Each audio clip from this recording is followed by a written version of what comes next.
संदीप जी, जफर भाई की पार्टी से हमारा ताज़ा तलाक हुआ है और जो इद्दत की मियाद है वो भी ख़त्म नहीं हुई है, इसलिए मैं कोई ज़्यादा बिटर होने का प्रयास नहीं करूँगा।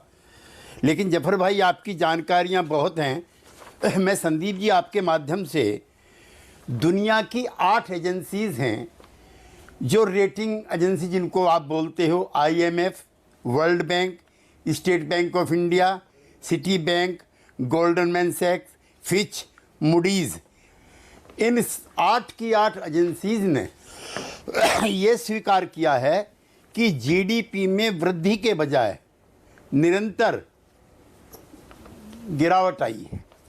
और जब GDP की वृद्धि में निरंतर गिरावट आती है जफर भाई, आप मेरे से ज़्यादा काबिल है, मैं तो पब्लिकली एक्सेप्ट कर रहा हूँ, तो आर्थिक गतिविधियाँ भी सुस्त होती हैं, उससे बेरोजगारी भी बढ़ती है, उससे में कमाई भी घटती है, उससे खरीदारी पर भी असर पड़ता है और उसमें बाजार में मांग भी घटती है और इसे ही मंदी कहा जाता है। मैं कोई ये नहीं कह रहा हूँ कि अर्थव्यवस्था चौपट हो गई है, कांग्रेस के टाइम पे बहुत ख़राब थी या अब बहुत अच्छी हो गई है, लेकिन ये कुछ आंकड़े हैं जो आपके विचार विमर्श के हैं। और अमेरिका, यूरोप और चीन में भयंकर मंदी है। अब हम जो कहते हैं कि 2047 में, संदीप जी आप भी नोट करें, हम कह रहे हैं हम विकसित देश होने का लक्ष्य पूरा कर लेंगे, तो भारत में 2020 में प्रति व्यक्ति आय का जो स्तर है, मैं रिपीट कर रहा हूं सबकी जानकारी के लिए, 2047 में विकसित देश होने का हमारा लक्ष्य है।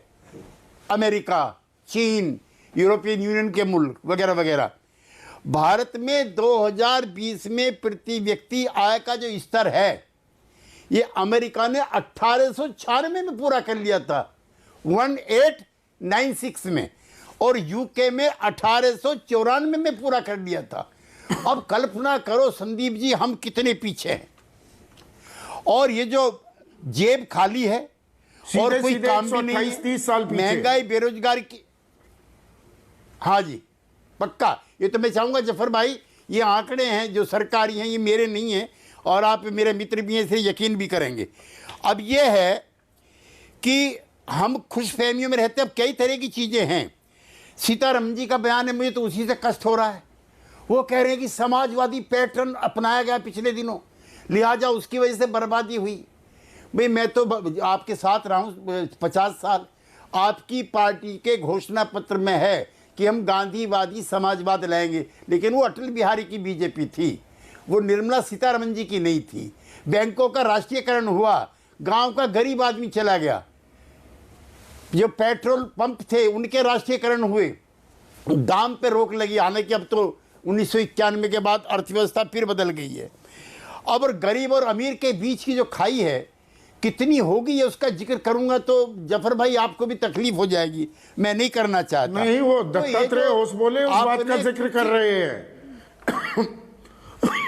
नहीं, मैं तो अगली होसबोले इस बात का जिक्र कर रहे हैं। सरकार ने भी ये आंकड़े माने हैं कि जो ऊपर के 10% लोग हैं, देश की कुल कमाई का 57% हिस्सा वो ले जाते हैं, और नीचे के 50% जो लोग हैं, आधी आबादी के कुल खाते में 13% कमाई आती है इस देश की। ये दत्तात्रेय होसबोले ने ऑन रिकॉर्ड बोला है और सरकार ने भी माना है। और संदीप जी, संयुक्त किसान मोर्चा से लेकर के वो सारे संगठन जिन्होंने 1 साल तक किसानों की तकलीफों को सपोर्ट किया है, मुझे प्रसन्नता है कि राष्ट्रीय स्वयंसेवक संघ का जो अनुषांगिक संगठन है भारतीय किसान संघ, उसने उन सारे सवालों पर मोहर लगाई है जिस पर 1 साल से SKM के लोग धरने पर बैठे थे।